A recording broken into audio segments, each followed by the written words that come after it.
Alright, what's up guys? So, sorry for the delay. I know it's supposed to be a day or two till the next video, but I forgot that I uploaded them Christmas, and so my wife had off and we hung out all week, and I took a break from the YouTube videos. So basically we're back. Too much versus too little. How to tell programming wise instead of just body hue wise. I would combine the two of these for best results obviously, but let's get into it. So first, biggest mistake I see people make is you have a huge drop off in your training. 99.9% of the time, that is just going to be fatigue. And people will be like, am I doing too much or too little? And it'll be some case like this, like first week you do 200 for 5, moves RPE 5. Next week you do 205 for 5, it moves at RPE 6. Next week, 210 for 5, RPE 7. And then you can see every 5 pounds or kilos that you're adding, it is going up by 1 RPE. Then you come in the next week, things feel really heavy in your back, maybe a little more sore, you're beat up, whatever. Even if you completely ignore that, you just come in the next week and you do 215 for 5 and it moves at RPE 10. Huge RPE jump. If that's the case, you're just almost always fatigued. The exception would be you just made a programming adjustment where you just dropped your volume. But if you were following the same program week to week, if you were detraining, you would see a slight, just subtle drop week to week instead of just you come in week 4 and there's a massive drop. So if you didn't change anything, you didn't just pull back your volume a ton, you are 100% fatigued in this case, especially if it's a massive drop. A lot of times, especially on a deadlift, a conventional puller, even sumo pullers, honestly, that are pretty strong and genetically gifted, but they don't really have a good dial on their training. Maybe they don't have a coach, they're just self-coached. It's really common. They'll just come in and fail a last warm-up. You know, you're I'm trying to work up to 600 a day on deadlift, and you come in and you expect to be able to pull 600 and you just miss 500 and you've pulled 585 before the week prior. If that's the case, you were just massively fatigued, and the amount of volume you're doing is say you're doing 10 sets a week, it doesn't need 9 sets a week, it needs to be a lot less.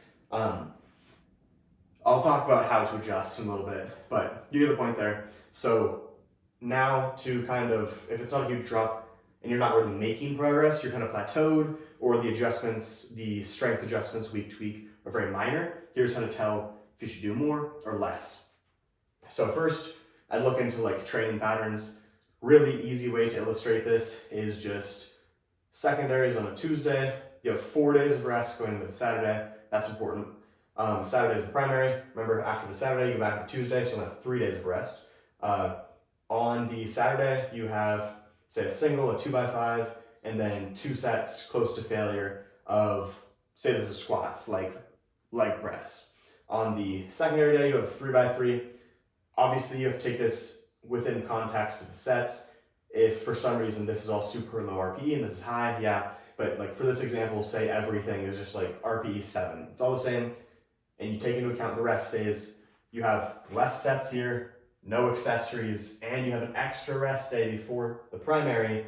If you're continuously showing up on the primary and you're feeling stronger, and you feel bad on this day, especially if you're showing this day, like we talked about last video, maybe feels heavier on your back, and this day feels really good and you feel explosive, just everything you're wanting to feel, and you're more sore on this day, real good sign that if you're plateaued, I would start by doing what your body's indicating. You're currently feeling stronger after less work and more rest.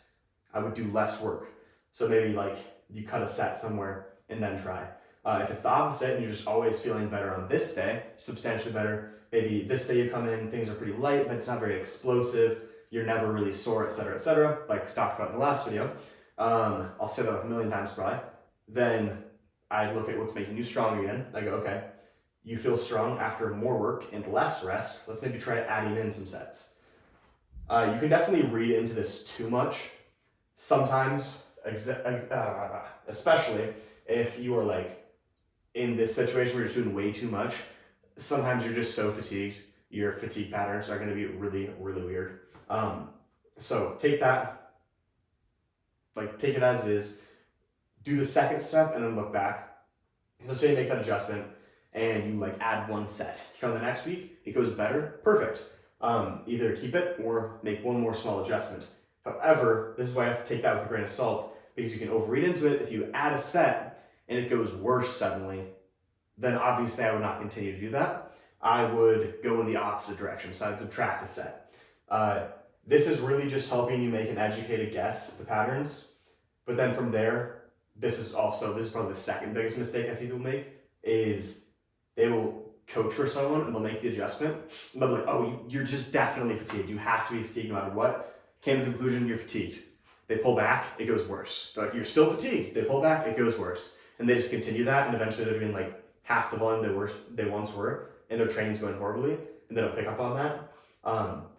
And then maybe eventually they realize it, or they're just like stumped, like, why is it the case? And that's the kind of thing that I've looked back on my own training on from like years ago, and I'm like, oh my gosh, like what an idiot. How didn't I see this? But it's super obvious in hindsight once you have it down. So don't put too much stock into this. It's a helpful cue, but seeing what is actually happening with their performance is the most important thing. Since this is like just a 2-time-a-week split, try to give some more patterns, because it's a little bit more complicated, I guess. But honestly, you could break this down.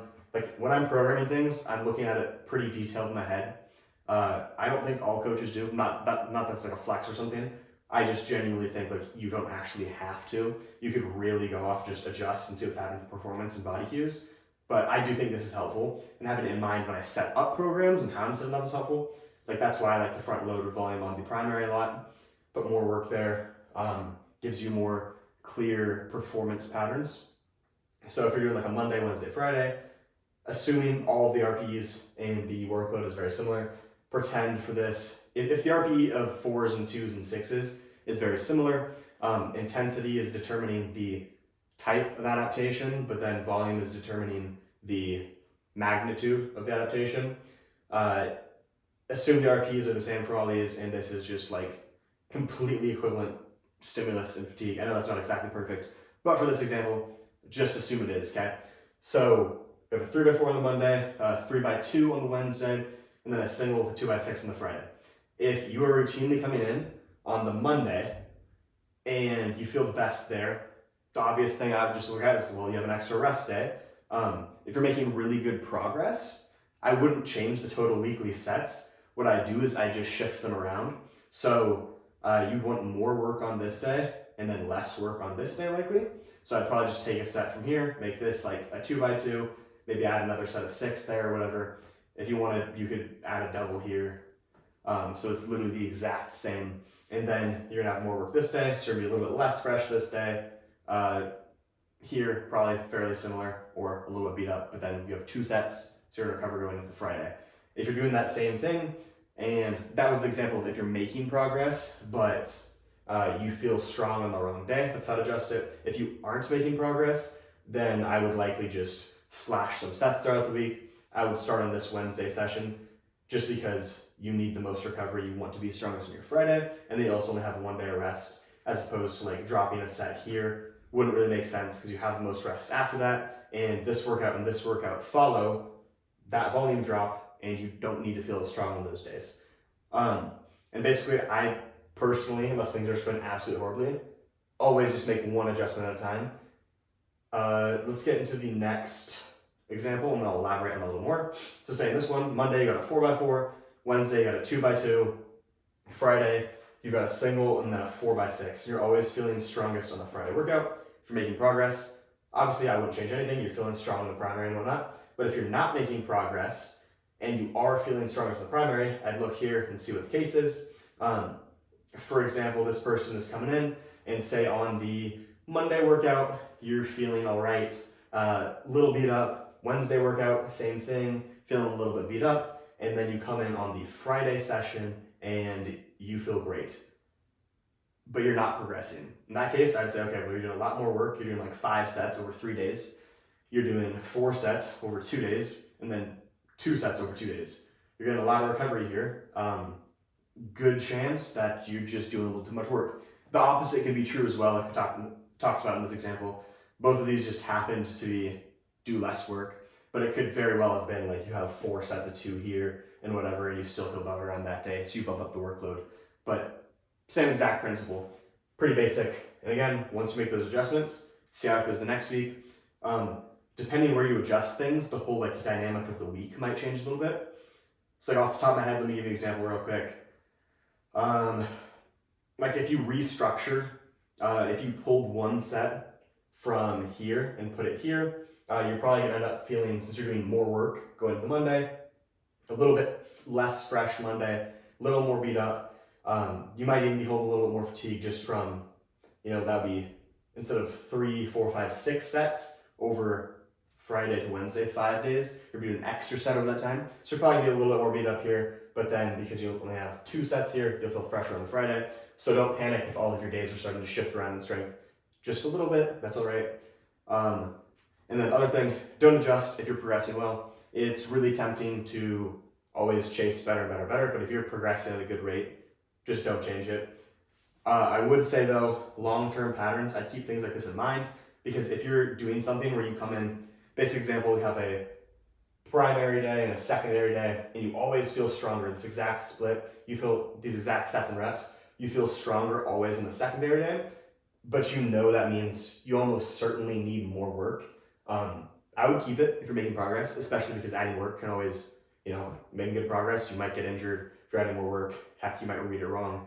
Sometimes you make an adjustment and then you go back to what was working and it's not working anymore and you're like, well, crap, shouldn't have done that, should have just ridden it as long as I could. Because there's going to be some interplay between what you were doing and what you're doing now, so maybe mess that up. So if you're making progress, keep it the same, but if that is the case, and you're feeling stronger after doing more work in your week, especially with something really basic like just a 2x frequency, that is almost always going to stop working in the long term.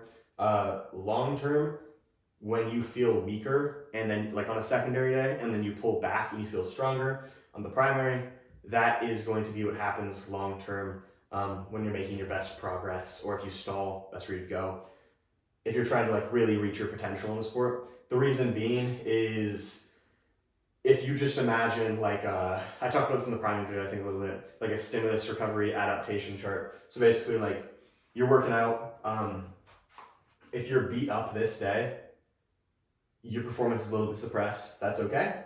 You're gonna recover and feel good here. You have the perfect amount of volume throughout the week, but you're just working out under a little fatigue one day. Versus the opposite is going to be, you're doing like the perfect amount of work basically to feel great going from a Saturday to a Tuesday. So between here, you're fully recovered and you feel amazing, versus you're just detraining for some of the days between Tuesday and Saturday. So it's like you're training really well half the week, and the other half of the week, you're just kind of backsliding. Eventually that's going to run out when your minimum effective volume just goes up enough that it kind of exceeds that. And if you're trying to get just like the absolute pinnacle of progress, obviously it's not going to look like that. You're not going to be backsliding for half the week. Hope I explained that well. Probably should have written that out beforehand. But I think that pretty much sums it up. Yeah, I think that's pretty much it. Let me know if you have any questions in the comments. I'll have the part 3 coming out soon. I want to go over like exact prescriptions I give my clients to give you guys a better idea of maybe where to start based on like volume, frequency, intensity, also based off maybe like strength levels, etc. I think it's a little different than most coaches, but I also want to explain like how I get there. So I'm not exactly sure if the next video is going to be just like what I prescribe, or maybe I'll make a video of like how to find the intensity, the volume, and the frequency, and then, or maybe that'll just be one video and then I'll show you what I do. I'll probably do that. That'll probably be what I make next. So yeah, if you liked it, please like, comment, share, subscribe. And if you're interested in coaching, just fill out the application in the description of this video. It's just like a 5-minute form you fill out, and then I'll reach out to you and we can do a little video call, talk over coaching. Thanks guys.